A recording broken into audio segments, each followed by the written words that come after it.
de la place d'Italie. C'est là que se termine la manifestation, qui est censée se terminer la manifestation parisienne. À quel moment Yves Lefebvre et Bernard Foucret, on considère qu'un manifestant n'a plus rien à faire là, entre guillemets?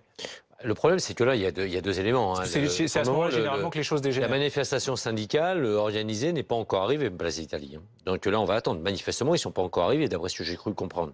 On n'a qu'une partie. Il y a eu des détours, il y a eu des détours, apparemment pris par certains manifestants, donc c'est un peu confus. Manifestement, on va considérer qu'encore la tête de cortège, le carré de tête avec notamment M. Martinez, entre autres, n'est pas encore arrivé. Donc là, on est confronté simplement à des groupes de Black Bloc, ni plus ni moins, direct ou par sympathie. On a du casseur, voilà, pour ça communément.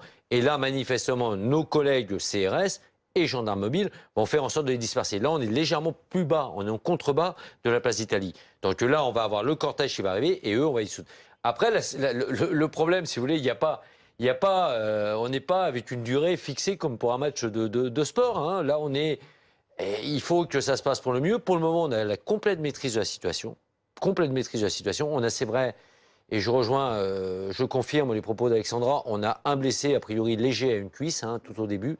Et c'est tout pour l'instant. Et fort heureusement pour peut-être des blessés côté manifestants, mais on manque de précision. On verra. Mais c'est aussi l'un des enjeux et l'une des difficultés pour les forces de l'ordre, c'est aussi éviter qu'il y ait des blessés graves. D'ailleurs, il y a l'usage du LBD qui a beaucoup fait débat ces derniers mois. Est-ce que le LBD, il est indispensable d'ailleurs pour vous? Le LBD, oui, tant qu'on n'a pas autre chose. Moi, si demain, on a un fournisseur capable de nous apporter un élément, une arme de létalité intermédiaire. Alors, létalité intermédiaire, c'est que n'est pas prévu à être létal, mais in fine, peut provoquer des blessures graves qui peuvent, in fine, provoquer la mort. C'est ça, la létalité intermédiaire.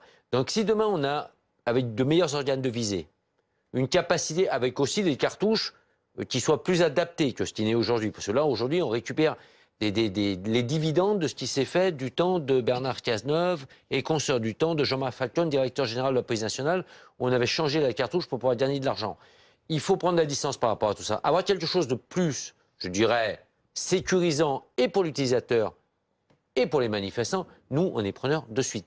En attendant, combien même aujourd'hui il n'y a pas eu besoin jusqu'à présent, et on va toucher du bois, l'impérieuse nécessité d'avoir usage, comme ce fut le cas parfois des LBD, je pense notamment au 1er décembre, au 8 décembre et au 16 mars, quand même le 16 mars, on a eu du mal à pouvoir s'en servir. Là, aujourd'hui, il faut qu'on ait quelque chose qui puisse le remplacer à un moment donné. Si c'est mieux, tant mieux, pour tout le monde, on ne pourra que s'en féliciter. Sur ce que dit Anne-Sora Dubois, Yves Lefebvre, les syndicats relégués au second plan, ça donne une insécurisation des manifestations que l'on n'a pas l'habitude de voir, en tout cas le 1er mai. Bien sûr. Je rejoins complètement les propos de madame. Hein. Aujourd'hui, les syndicats sont complètement évincés. Certains sont partis, d'autres sont très en colère. On a entendu Martinez tout à l'heure. C'est la thèse de l'affaiblissement aujourd'hui du corps syndical, des corps intermédiaires, en l'occurrence celui des syndicats. Et effectivement, et pour nous, ça va poser de gros problèmes parce que gérer un maintien de l'ordre, et mon voisin de droite le sait, gérer un maintien de l'ordre avec des organisations syndicales, avec un parcours, avec un service d'ordre, c'est parfois compliqué quand on a des groupes qui viennent s'infiltrer là-dedans, en l'occurrence là, maintenant les Black Blocs, mais on voit encore plus depuis le 17 novembre et surtout depuis le 1er décembre, la difficulté quand on n'a pas d'autorisation de déposer, enfin de demande de manifestation de déposer, quand on n'a pas de parcours ou qu'on les a très tard et qu'on n'a pas de plus de service d'ordre. C'est très très compliqué. Et de responsables syndicaux. Et de responsables, d'interlocuteurs. Nous, ça va être très compliqué pour nous. Et là, c'est le syndicalisme maintenant qui va parler. Et c'est très compliqué pour le monde syndical. Moi, j'ai l'impression de vivre dans un Eldorado. Hein. Je l'ai dit sur notre chaîne ce matin. Nous, on a 85% de taux de syndicalisation chez nous.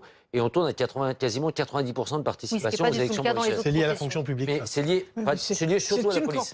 À la police. Parce que l'éducation nationale, ils sont descendus en dessous de 40. Nous, on est vraiment, voilà, on est une bulle autour de nous. Mais ailleurs, il faut que véritablement que les syndicats pensent à autre chose. J'entendais même une Cléropotite alors dire, effectivement, il y a les syndicats qui ont continué à faire leur chemin, mais en n'étant pas réformistes. Hein. Si on veut parler de la CFDT, en étant réformateur. C'est-à-dire qu'il validait tout ce qu'il y avait sur le coin de la table à un moment donné. Mais il a abordé ce schéma et ce qui lui permet d'être peut-être aujourd'hui numéro 1. D'où l'importance aussi d'appréhender, alors qu'il avait signé, qu'on pouvait se penser qu'il était adossé régulièrement au gouvernement divers et variés Hollande, et qu'aujourd'hui, il a des positions assez, on va dire, adaptées avec le gouvernement Emmanuel Macron, au Nouveau Monde. Quand je dis au Nouveau Monde, tout à fait. Et on pensait qu'il allait être sanctionné, sincèrement, on pensait qu'il allait être sanctionné dans les urnes Mais non, il est maintenant numéro 1. C'est tout un des paradoxes qu'il y a aujourd'hui dans ce paysage syndical ayant trait à la politique. C'est très... Il faut tout reprendre les bases. Il a su s'ouvrir sur les nouveaux métiers et s'adapter à un moment ou un autre que les autres syndicats n'ont pas fait. Et à partir de ce moment-là... Et chez nous, on a été englués dans un système, alors que Jean-Claude Mailly allait vraisemblablement dans cette voie, en ayant réussi à apporter, si tu pouvais apporter dans l'escarcelle des ordonnances Macron, tout en défendant au début, tout en défendant l'intérêt des salariés. Et malheureusement, on est parti sur des mouvances aujourd'hui en interne qui font qu'on n'avance pas d'un iota en la matière. Et c'est fort dommage. Claire Aupetit. Retrouvez toute notre actualité sur videopolice.com, la chaîne YouTube d'Unité SGP Police.